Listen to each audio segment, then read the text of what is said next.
আসসালামু আলাইকুম ওয়া রাহমাতুল্লাহি ওয়া বারাকাতুহু।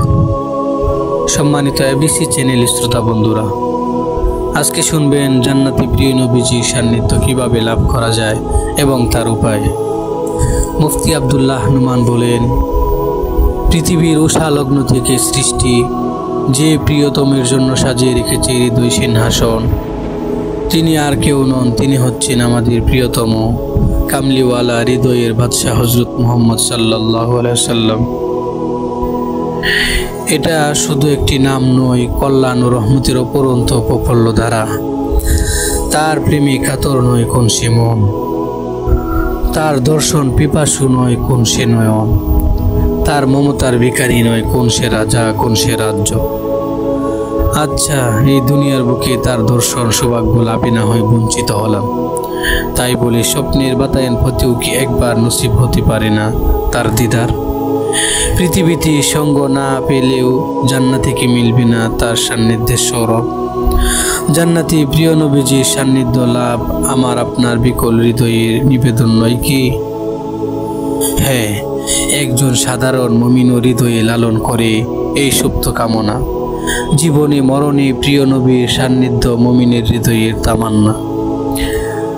মুমিনের হৃদয়ের রাজ্য দখল করে আছে পেয়ারা নবী সাল্লাল্লাহু আলাইহি সাল্লামের প্রেম, ভালোবাসা এবং জান্নাতে তার সঙ্গ লাভের পবিত্র আশা।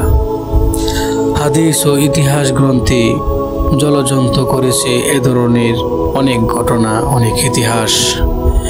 জীবনভর প্রিয় নবীজির আদর্শে উজ্জীবিত হবে এবং মৃত্যুর পর জান্নাতে তার সান্নিধ্য লাভ করবে। ইমানদারদের জন্য এর চেয়ে বড় কোনো চাওয়া পাওয়া থাকতেই পারে না, হতেই পারে না।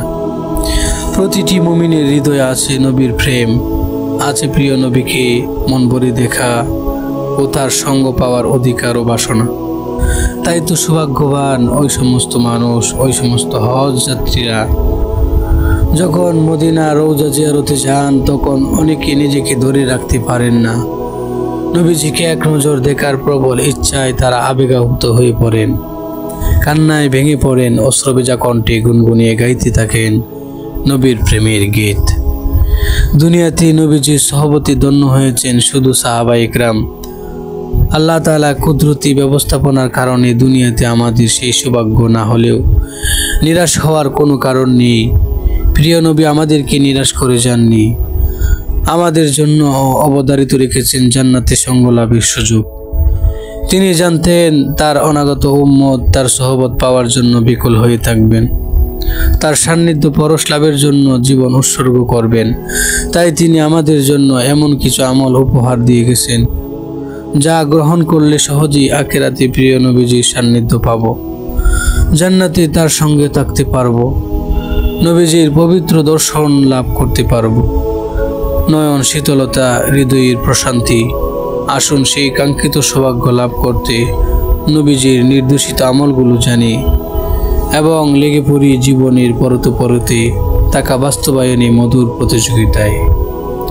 তাহলেই তো আমরা দেখতে পারবো আমাদের প্রিয় নবীকে, মন ভরে দেখতে পারবো আমাদের সৃষ্টিকর্তা আল্লাহ তাআলাকে, থাকতে পারবো সবাই মিলেমিশে, থাকতে পারবো সবার সাথে মিলেমিশে একসাথে, পিতামাতার সাথে, আমাদের বন্ধু বান্ধবের সাথে।